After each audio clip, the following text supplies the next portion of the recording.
Отрывки из книги «Татар Рухы. Татарский дух». Очередной выпуск. Предыдущие выпуски смотри в плейлисте. Ссылка в описании. И в первом комментарии. Выпуск 6. Нелюбимая невестка. Хайнана почему-то не взлюбила свою младшую невестку Хазарбеку и придиралась к каждой мелочи. Хотя невестка попалась работящая. Любое дело в ее молодых руках спорилось. По первому зову Хазарбека готова была броситься выполнять самую грязную и тяжелую работу. Ее муж Миргазиз, всегда какой-то вялый и равнодушный, или принимал сторону матери, или молча удалялся на свой деревянный топчан за занавеску. Хазарбека от этого безмерно страдала. Она часто вспоминала отчий дом в Ауре-Шимбыр. Ее отец, к сожалению, рано умерший, тоже был шейхом, но шейхом просвещенным и весьма в определенных кругах известным. Шейх прославился тем, что основал в родном селе свою оригинальную суфийскую школу. В его доме часто собирались гости.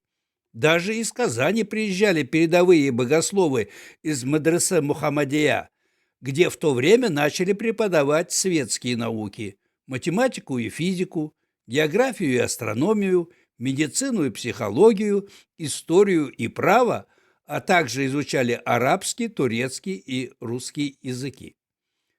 В доме шейха велись горячие споры о новом и старом методе обучения, джадидизме, давнем противостоянии Утыс-Имени и Курсави, об инкарназе, предсказание Гаяза Исхаки о том, что татарскую нацию ждет погибель через 200 лет. Заглядывал Шимбир и редактор газеты «Алтай» Гайляжеддин Ага, кстати, троюродный брат Миргазиза, но в Уразлы он почему-то никогда не показывался. Наезжали известные журналисты, писатели, артисты. Взахлеб читали свежие выпуски популярнейшей газеты «Тарджиман», ярого приверженца общетюркских взглядов Исмаила Гаспринского, ратовавшего за возрождение единой татарской нации, как это было в Золотой Орде. Говорили о книжных новинках, примеряли многообещающие дарования Захира Бегиева, непонятого казанским читателям и уехавшего в свой Ростов, к детективам Конан Дойля, литературное мастерство Гаяза Исхаки соизмеряли с писательским талантом Льва Толстого, Фатеха Амирхана сравнивали с Иваном Буниным, Габдуллу Тукая с Александром Пушкиным. Не боялись даже обсуждать деятельность оппозиционера-реформатора Багауддина Ваиси. Кто-то критиковал, а кто-то поддерживал его политические взгляды. Отказ от службы в армии и российских паспортных книжек, создание мусульманских полков, идею возрождения Булгар-Ерте, древнего булгарского государства. Образованная и начитанная Хазарбека задыхалась в пустом и мрачном доме своего мужа, чувствуя себя в нем, как птица в клетке, которой постоянно приходилось отбиваться от нападок сумасбродной свекрови. Она поневоле сравнивала Миргазиза с другими мужчинами, которых раньше часто видела в отцовском доме, и горько, когда никто не видел, плакала. Сравнение было явно не в пользу мужа. Миргазиз немного прихрамывал на левую ногу, упал в детстве с печки. Но дело было не в этом. И не в том, что он был груб с женой. Нет, мулла Миргазиз не ругал ее, не бил, даже бранных слов не произносил. Иногда он казался ей таким слабым, беззащитным, растерянным, словно его сердце съедала какая-то непонятная скорбь.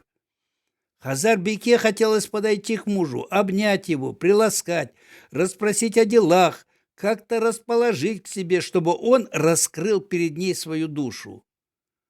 Но, наталкиваясь на его пустой, холодный взгляд, отступала. Неласковый холодный муж, Что может быть страшнее для молодой цветущей женщины? А ведь Миргазиз был еще не стар. 44 года. Всего на 12 лет старше Хазарбеки. Не такая уж и большая разница в возрасте. Взять даже этих стариков, Ахуна Исмаила и Ишана Ахмади, которых они ждали сегодня в гости. У них в глазах и то было больше огня и задора.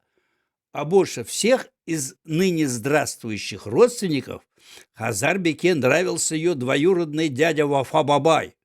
Он жил в соседнем ауле Березе и занимался перепродажей лошадей. Правда, поговаривали, что лошадей он не покупал, а просто крал у башкир и казахов. А еще говорили, что у Лихова и Озорного Вафы где-то то ли в оренбургских, то ли в казахских степях была еще одна семья. Ну и что с того, думала про себя Хазарбеке? Если Вафа Абзы обеспечивают вторую семью и так же внимательно и заботливо относятся ко второй жене, как и к первой, ну и что с того? Это все равно лучше ее незавидной доли. Вот и молодость скоро промчится без любви, без ласк. Давамы бар. Продолжение следует.